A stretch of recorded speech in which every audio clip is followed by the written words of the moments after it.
Hello people, I'm the Comic Book Gamer. Today I'm going to be reviewing Nightwing Volume 1 Bludhaven. Now, DC is reprinting the old Nightwing stories from the 2000s, so not that old.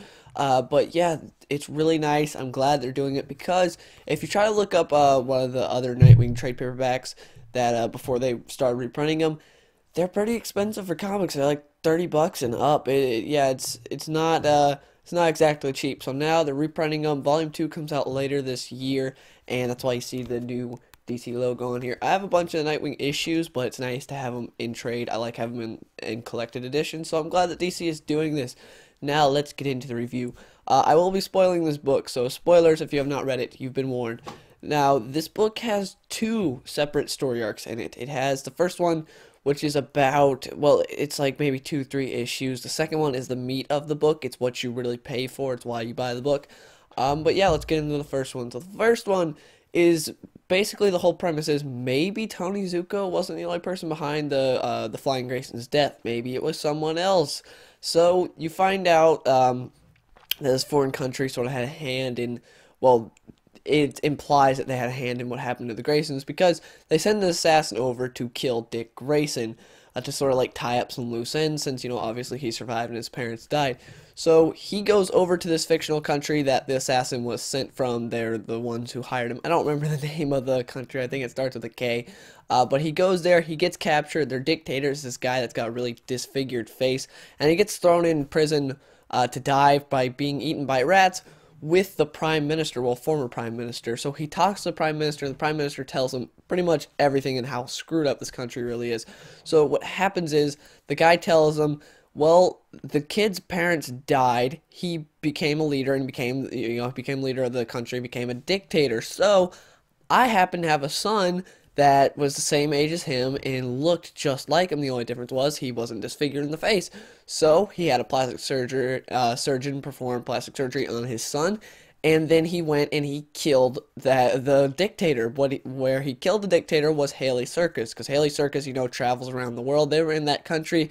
He dressed up as a clown and he killed that kid. It was like, I couldn't believe I had him kill a kid. And so the Graysons were the only people who saw him kill them. So that's where it's like, oh, maybe he killed him. But it turns out they did not get killed by that country. What happened was the Graysons died before they did anything. They figured the Graysons weren't going to tell anyone.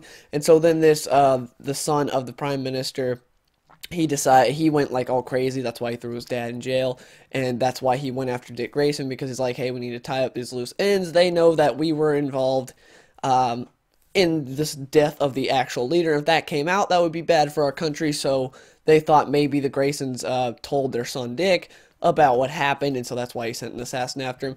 And the story ends with well, with that, we know that, and that's pretty much the story arc. There's also a girl involved with some stuff that's not really anything too important. Dick Grayson also has his stupid ponytail in the storyline. I don't know who thought that would be a good character design. But these story arcs are mainly about Dick becoming himself, like really separating, becoming Nightwing, because he's been Nightwing, but that was with the Teen Titans. Now he's really separating, becoming himself.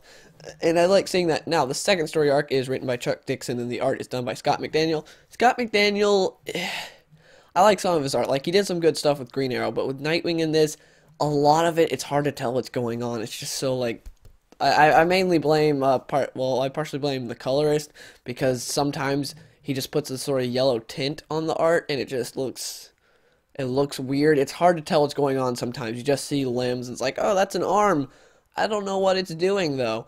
That seriously happens at parts of the story arc, but sometimes they look good, but generally the art's just kind of a mess. Now, the second story arc is about Bludhaven, so that's why the name is Bludhaven. That's why the story arc's called Bludhaven. Now, he goes to Bludhaven because him and Batman, Nightwing and Batman, are on patrol in Gotham. They find 21 dead bodies in the Gotham River that with their heads turned around completely. And yeah, that's not exactly good. So he sends Dick Grayson to Bludhaven. Dick Grayson goes there and he figures, okay, I'm gonna need to stay here longer. So he finds a permanent residence. He goes to this apartment. He gets an apartment. He goes around Bludhaven, and he tells you how Bludhaven is the ugly sister of Gotham. You thought Gotham was bad.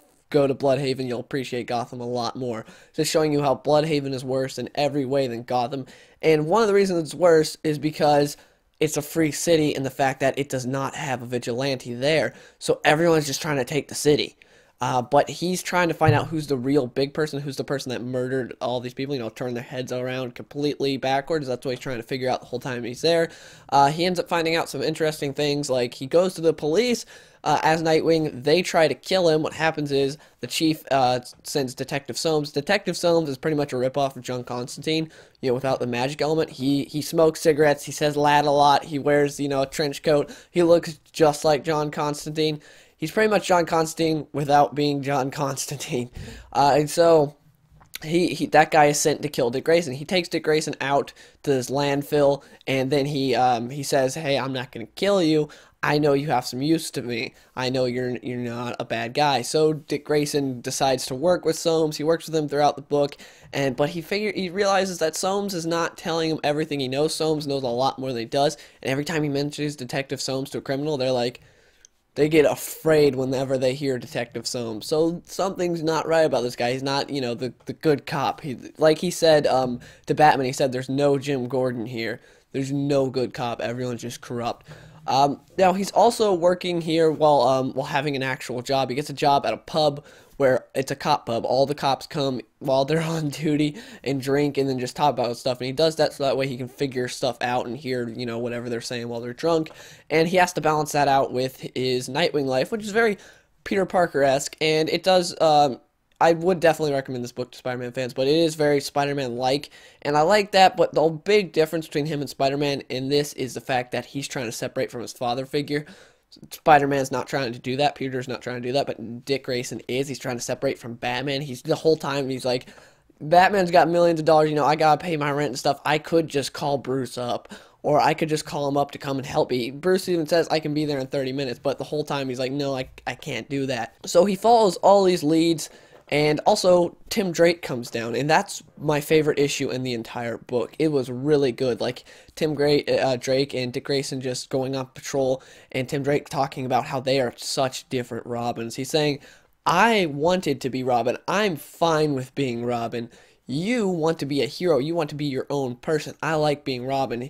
He's saying how Dick Grayson got recruited to be Robin, whereas Tim Drake appointed himself Robin. He figured out that Bruce Wayne and Batman were one and the same, and he made himself Robin, to where Dick Grayson was recruited to be Robin. He was chosen, and he's talking about, you were made for this stuff.